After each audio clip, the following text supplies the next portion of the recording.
ตอนนี้นะครับเราก็จะไปแข่งกีฬานะครับ เจอกับบ้านธาตุทองนะครับตำบลธาตุทองนั่นเองนะครับเราคือตำบลอะไรครับดูหันหลังเสื้อดูเสื้อตำบลอะไรอบต.ตาลโกนครับเนี่ยนะครับนัดแรกของพวกเรานะครับจะชนะหรือจะแพ้เป็นไงครับเดี๋ยวพี่ครับสู้ไหมครับวันนี้สู้ครับกี่เปอร์เซ็นต์ครับ100ครับเราเล่นเป็นอะไรครับเล่นเป็นกองหลังเป็นตัวสุดท้ายครับยังไงครับบัวขาวเราเป็นตัวหลักหรือเป็นตัวสำรองตัวสำรองครับสู้สุดยอดนะครับเอาไปพบกันที่สนามนะครับตอนนี้อยู่ในการเดินทางไปที่อำเภอสว่างกันนะครับนัดแรกของพวกเราจะเก็บแต้ม3แต้มได้หรือเปล่าเอาขอเสียงหน่อยเร็วขอเสียงหน่อยเอาเย่หน่อยเร็วเย่ตอนนี้ทีมเราก็มาถึงกันแล้วสนามกลางสว่างแดนดินครับมาชมคอใต้กับโคกสี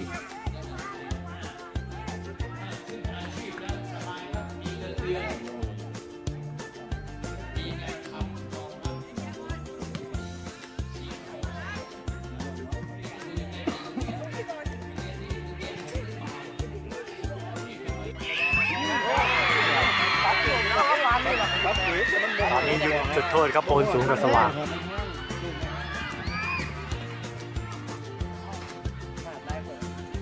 จุดโทษกันแล้ว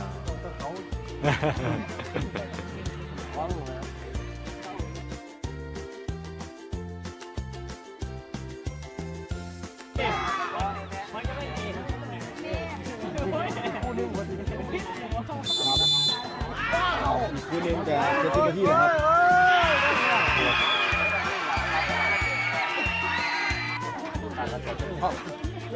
แล้วมัน2-0เนี่ยเขาขึ้น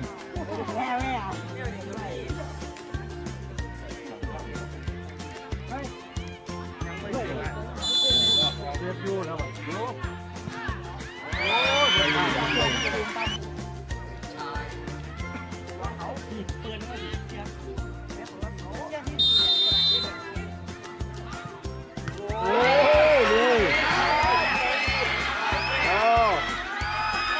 ฟังแล้วฮะนี่นี่อะไร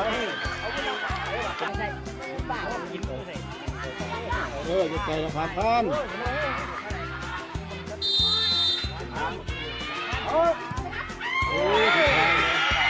ในสุดสว่างก็ชนะครับสว่างชนะไปแล้วเย้ผู้ที่แพ้ก็เสียใจด้วยนะครับ